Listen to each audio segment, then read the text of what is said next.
So a couple weeks ago I saw this problem on Instagram and it was pretty fun to work out, so I'm going to go through it today. So the first thing that's useful to know is the rational roots theorem. Basically, when you're factoring roots out of polynomials, it helps to narrow down the pool of possible solutions, and this narrows it down, and it basically tells us that if p is the factors of the constant, in this case 3, and q are the factors of the leading coefficient, or the coefficient of the highest power in the function, so here it's 4, 4 is the highest power, you take the factor of these, and any combination of, those is a possible factor. That doesn't mean that all of them are factors, but it's going to narrow down your option pool considerably.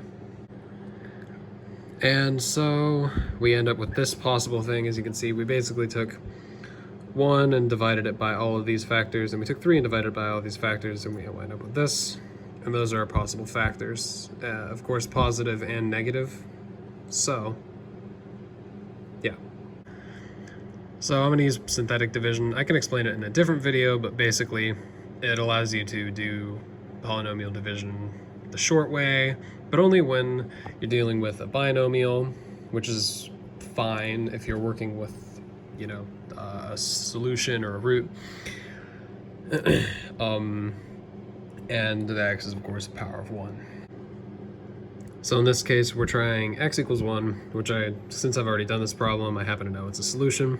But essentially the way it works is you put that solution on the side here, and in order of descending power, you order the coefficients. If it's not in the function, then it's 0, obviously.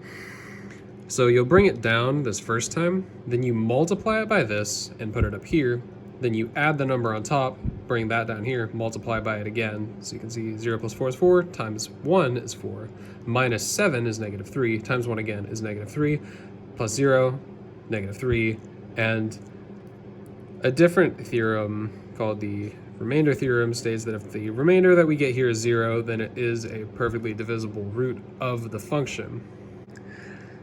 And as for the remaining function that you get multiplied by your root, the coefficients to each x term is actually here, so that's pretty convenient.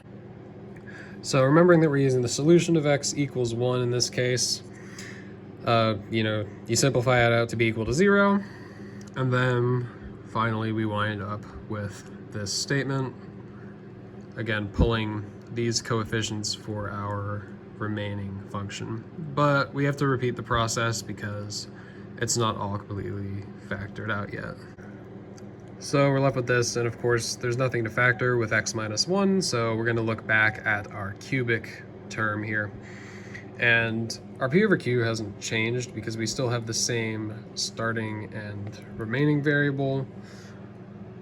So we're going to pull from this list again, and next I'm going to do negative 1. That's the other easy to find root. Oops, I forgot to write this as sine x minus 1. That's my bad. Okay, so after doing our synthetic division, we're left with a mostly factored statement. We still have an x squared thing here, but if you're familiar with the unit circle, then you can probably already see why this isn't much of a concern. So let's go on to the solving portion. So using the zero property of multiplication, we can break these apart and set each of them to 0 because, again, if this equals 0, these other two are going to get deleted by it. Whatever, you understand that much. So we can solve. I'm using inverse trig here, but to be completely honest, if you consider the domain and range restrictions in normal inverse trig, then you'll end up ruling out answers that do technically apply in this case, such as 2 pi over 3 and 4 pi over 3. So do with that what you will. But anyways, these are the solutions. You probably might have recognized, if you're familiar with the unit circle, this particular phrase. And yeah, that simplifies out to a pretty common unit circle sign value. And there's our final solution set. So yeah, it's a fun little problem. And yeah, my math finals tomorrow. Pray for me. Because I did this instead of actually studying.